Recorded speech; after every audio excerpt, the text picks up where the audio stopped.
یہاں اتنے خاکے بن گئے اور تم کہتے ہو تہذیبوں کے ٹکراؤ. حضور تو آئے ہی تہذیبوں کے ٹکراؤ کے لیے ہیں. تہذیبیں نہیں، حضور آ گئے. ہم ان تہذیبوں پر تھوکتے بھی نہیں ہیں جن کو تم تہذیب کہتے ہو. جن کو اپنی ماں اور بہن کا پتہ نہیں ہے وہ کون سی تہذیب ہے؟ ہاں جی. جن کو خنزیر اور بکری کے فرق کا پتہ نہیں ہے وہ کون سی تہذیب ہے؟ بزدلو، جو دین کی ترجمانی نہیں ہوتی تو پھر ایسے لوگوں کو میدان میں لاؤ جو دین کی ترجمانی کر سکے. دین کے لبادے بھی اوڑے ہوئے اور جناب بڑے بڑے جبے اور دستاریں بھی تم نے پہنی ہوئی ہیں اور حضور کی عزت پر بات نہیں کر سکتے تم. اور تمہاری یہ عزتیں کس کے لیے ہیں؟ سنو، یہ سارے بہت سارے لوگوں کے مرید ہوتے ہیں اور میرے بارے میں پھر کہتے ہیں آپ نے ہمارے پیر کے بارے میں. میں تو پیر فقیر کے بارے میں بات کرتا ہی نہیں ہوں. داتا صاحب کتنے بڑے پیر ہیں. داتا صاحب نے پتہ ہے کیا لکھا؟ ولی کی ساری زندگی نبی کے ایک سانس کے برابر نہیں ہے.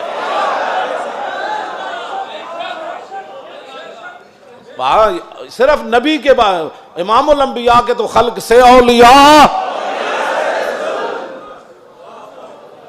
یہ داتا صاحب کشف المعجوب لکھی گل ہن گل کرو تسی.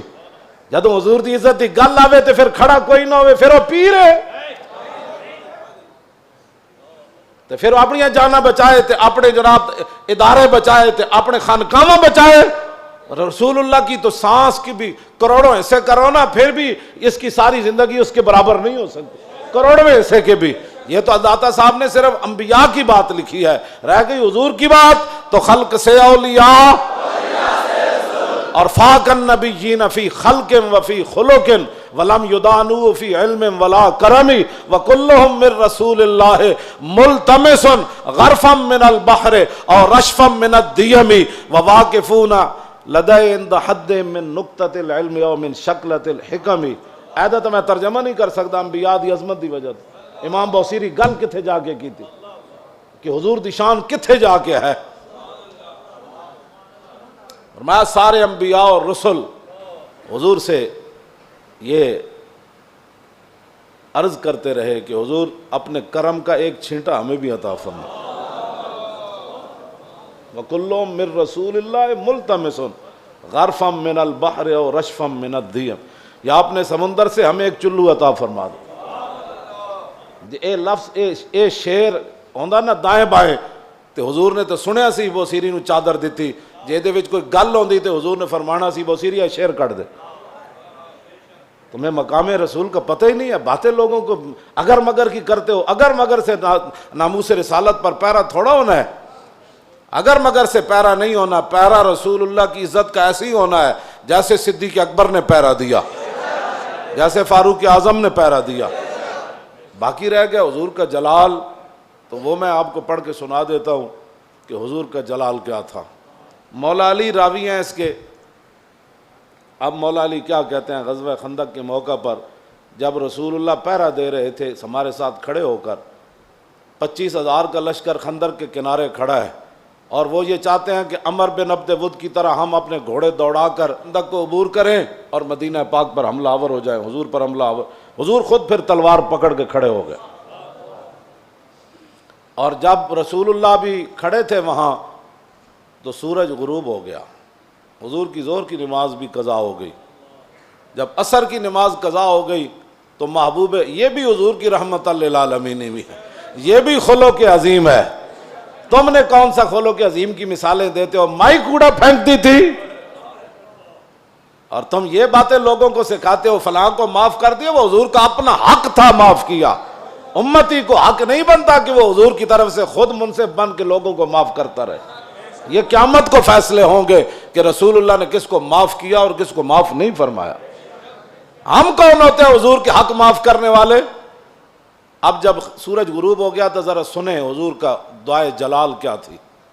یہ میں اس لیے سامنے پڑھ رہا ہوں تاکہ لوگوں کو پتہ چلے کہ بھائی جو ہم باتیں کرتے ہیں نا وہ غیرت والی باتیں لوگوں کو ہضم کیوں نہیں ہوتی. وہ چاہتے ہیں کہ فرانس حضور کے خاکے بھی بنائے اور ہم مذمت کر کے فارغ ہو جائیں,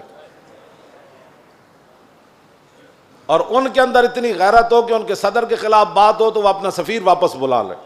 عالم تسا کی حضور دا کلمہ پڑھیا او 55 ملک ہو یا 56 ملک ہو ایدا ایک جواب دیو تسا رسول اللہ دا کی کلمہ پڑھیا صرف انہیں اتنی گل کی تھی صدر دا دماغ خراب ہے ایدا صدر دا دماغ خراب ہے اردگان اے گل کی تھی انہوں نے غیرت آئی انہوں نے اپنا سفیر بلا لیا تے رسول اللہ تے گھر دے بھی انہوں نے خاکے بنائے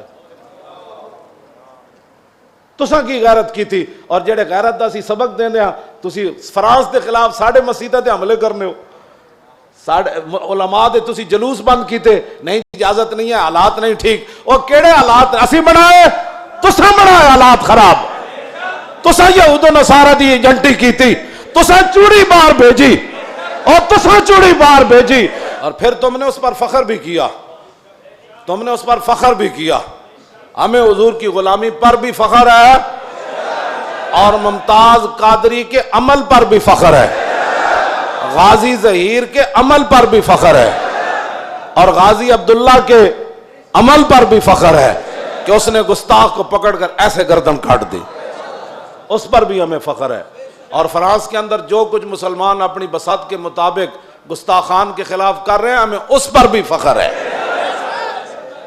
ہمیں اس پر بھی فخر ہے ہمیں اس پر فخر ہے ہم ان کے ساتھ ہیں تم گستاخ کو چھوڑ کر کہتے ایک چھوٹے سے گروہ تھا اور ہم نے اس کو اندر کر دیا اور چوڑی کو چھوڑ دیا تم نے اس پر فخر ہے اور اس فخر پر قائم رہنا دنیا میں بھی قائم رہنا ہے تم نے اور قبر میں بھی قائم رہنا ہے کل حشر میں بھی تم نے اس پر قائم رہنا ہے اور ہم دنیا میں بھی قائم کھڑے ہیں کہ ممتاز قادری کے ساتھ کھڑے ہیں ہم تمام غازیان اسلام کے ساتھ کھڑے ہیں ہاں جی تمام محافظان ناموس رسالت کے ساتھ کھڑے ہیں ہمیں اس پر فخر ہے اور ہم کل قبر کے اندر بھی ہمیں اس پر فخر ہے اور کل قیامت والے دن تو پھر بات ہی رسول اللہ کی ہے حضور کا جلال دیکھیں حضور کا جلال دیکھیں حضور نے کیا فرمایا جب سورج غروب ہو گیا تو ان علی مولا علی کہتے ہیں ان رسول اللہ صلی اللہ علیہ وسلم قال یوم الخندق ملا اللہ بیوتہم وقبورہم نارا کما شغلونی عن الصلاۃ الوسطی حتی غابت الشمس مولا علی فرماتے ہیں جب سورج بالکل قریب جا پہنچا اور غروب ہونے کے جب قریب ہوا تو حضور نے اس وقت کیا فرمایا یا اللہ انہوں نے ہمیں عصر کی نماز نہیں پڑھنے دی اب ان کا کیا علاج ہے یا اللہ ان کے گھر بھی ان کی قبریں بھی آگ سے بھر دے یہ بھی تو بتاؤ نا خلق عظیم یہ بھی لوگوں کو بتاؤ کہتے حضور نے یہ جملہ فرمایا ادھر سورج غروب ہو گئے تو یہ بھی بتاؤ کہ رسول اللہ نے کیا بات فرمائی پھر اس موقع پر یہ تم نے حدیثیں سنائی ہوتی نا تو کسی کافر کی جرت نہیں تھی کہ وہ حضور کے بارے میں بات کرے